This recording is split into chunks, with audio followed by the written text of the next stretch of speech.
ఆంధ్రప్రదేశ్ ప్రభుత్వం వైద్య కళాశాల ప్రైవేటీకరణ అంశం రాజకీయంగా పెను దుమారం రేపుతుంది. ముఖ్యంగా మాజీ మంత్రి వైఎస్ఆర్ కాంగ్రెస్ పార్టీ నాయకుడు విడుదల రజని ఈ విషయంలో ముఖ్యమంత్రి నారా చంద్రబాబుపై సంధించిన విమర్శలు, విసిరిన సవాళ్లు ఇప్పుడు రాష్ట్ర వ్యాప్తంగా చర్చనీయాంశంగా మారాయి. గత వైఎస్ జగన్మోహన్ రెడ్డి ప్రభుత్వ హయాంలో రాష్ట్రంలోని ప్రతి పార్లమెంట్ నియోజకవర్గానికి ఒక మెడికల్ కాలేజీ ఉండాలనే సంకల్పంతో 17 నూతన ప్రభుత్వ కళాశాలల నిర్మాణానికి శ్రీకారం చుట్టారు. అయితే ప్రస్తుత కూటమి ప్రభుత్వం వీటిని పబ్లిక్ ప్రైవేట్ పార్ట్నర్షిప్ పీపీపీ విధానంలో ప్రైవేట్ వ్యక్తులకు అప్పగించాలని చూస్తున్నారని విడుదల రజని తీవ్రస్థాయిలో మండిపడ్డారు. తాడేపల్లిలోని పార్టీ కేంద్ర కార్యాలయంలో విలేకరులతో మాట్లాడిన ఆమె చంద్రబాబు ప్రభుత్వానికి బహిరంగ సవాల్ విసిరారు. మెడికల్ కాలేజీల ప్రైవేటీకరణ వెనుక వేల కోట్ల రూపాయల అవినీతి దాగి ఉందని, కేవలం కిక్ బ్యాక్ల కోసమే ప్రభుత్వం పేద విద్యార్థుల భవిష్యత్తును పరంగా పెడుతుందని ఆమె ఆరోపించారు. ప్రభుత్వ భూములను, ప్రజాధనంతో నిర్మించిన భవనాలను ప్రైవేటు సంస్థలకు దారాదత్తం చేయడం ద్వారా సామాన్య ప్రజలకు ఉచిత వైద్యం అందకుండా పోతుందని ఆవేదన వ్యక్తం చేశారు. వైద్య విద్యను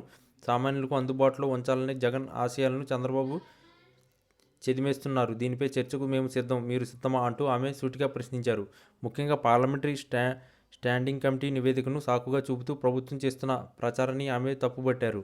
ఆ నివేదికలో ఎక్కడ ప్రభుత్వ కళాశాలను ప్రైవేట్ వ్యక్తులకు ఇవ్వమని చెప్పలేదని, కేవలం కొత్తగా మరిన్ని కళాశాలలు రావాలని మాత్రమే సూచించారని ఆమె స్పష్టం చేశారు. ఒకవైపు కేంద్ర ప్రభుత్వం దేశవ్యాప్తంగా ప్రభుత్వ వైద్య కళాశాలను ప్రోత్సహిస్తుంటే, ఆంధ్రప్రదేశ్ మాత్రం ఉన్న వాటిని ప్రైవేటీకరించడం వెనుక అసలు ఉద్దేశం ఏమిటని నిలదీశారు. ప్రైవేట్ యాజమాన్యాల సీట్లను భారీ ధరకు అమ్ముకుంటే పేద మధ్యతరగతి విద్యార్థులు ఎలా చదువుతారని ఆమె ప్రశ్నించారు.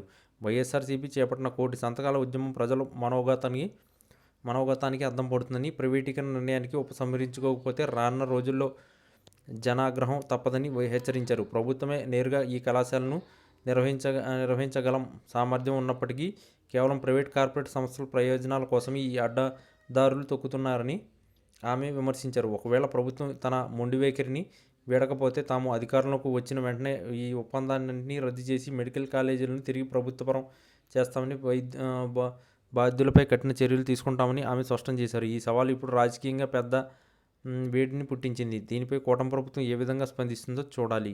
ఈ వీడియో కనుక మీకు నచ్చినట్లయితే please like, share and subscribe channel. మరిన్ని వీడియోస్ కోసం మా ఛానల్ని సబ్స్క్రైబ్ చేయడం మాత్రం మర్చిపోకండి. మీ ఫ్రెండ్స్, ఫ్యామిలీస్ కూడా ఈ వీడియోని షేర్ చేయండి.